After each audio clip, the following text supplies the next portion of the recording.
Salut à tous! Aujourd'hui, je vais vous raconter une histoire fascinante qui a changé le destin de l'un des monuments les plus emblématiques au monde, la Tour Eiffel. Imaginez Paris sans sa dame de fer. Étrange, n'est-ce pas?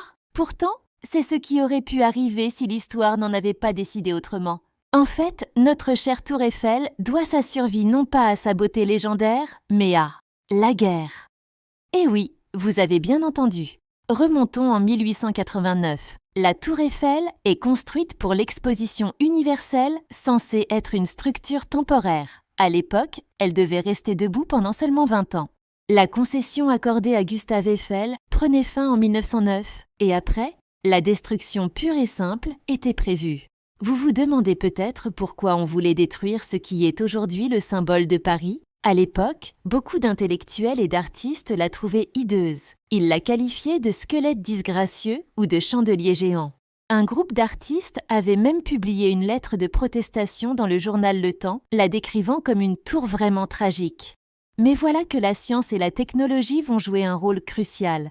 Gustave Eiffel, visionnaire, avait déjà commencé à utiliser sa tour pour des expériences scientifiques. Il y installait des instruments météorologiques, étudiait la résistance de l'air et surtout s'intéressait à une nouvelle technologie révolutionnaire, la télégraphie sans fil. C'est là que l'histoire devient passionnante.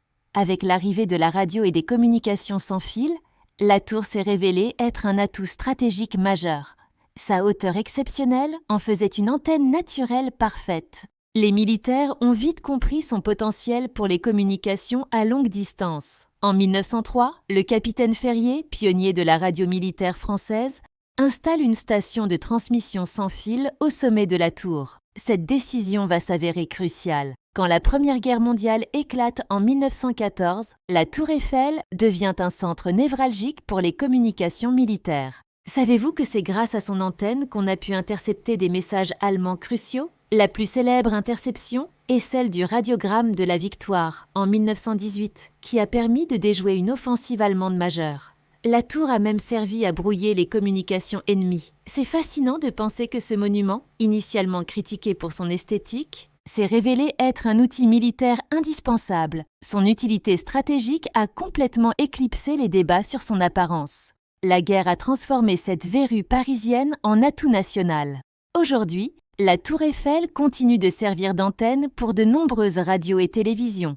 Elle accueille plus de 7 millions de visiteurs par an, générant des revenus considérables pour la ville de Paris. Qui aurait pu imaginer un tel destin pour une structure censée être éphémère? Cette histoire nous rappelle que parfois, le hasard et les circonstances peuvent complètement changer le cours des choses. La Tour Eiffel, symbole de Paris et de la France, ne doit pas sa survie à sa beauté contestée, mais à son utilité inattendue en temps de guerre. C'est une belle leçon sur l'importance de ne pas juger trop vite. Ce qui peut sembler inutile ou laid à première vue peut se révéler précieux dans des circonstances inattendues. La Tour Eiffel en est la preuve vivante. Si cette histoire vous a plu, n'oubliez pas de liker cette vidéo et de vous abonner à la chaîne pour plus d'anecdotes historiques fascinantes. Laissez-moi vos commentaires. Connaissez-vous d'autres monuments qui ont été sauvés de manière inattendue? À bientôt pour de nouvelles découvertes!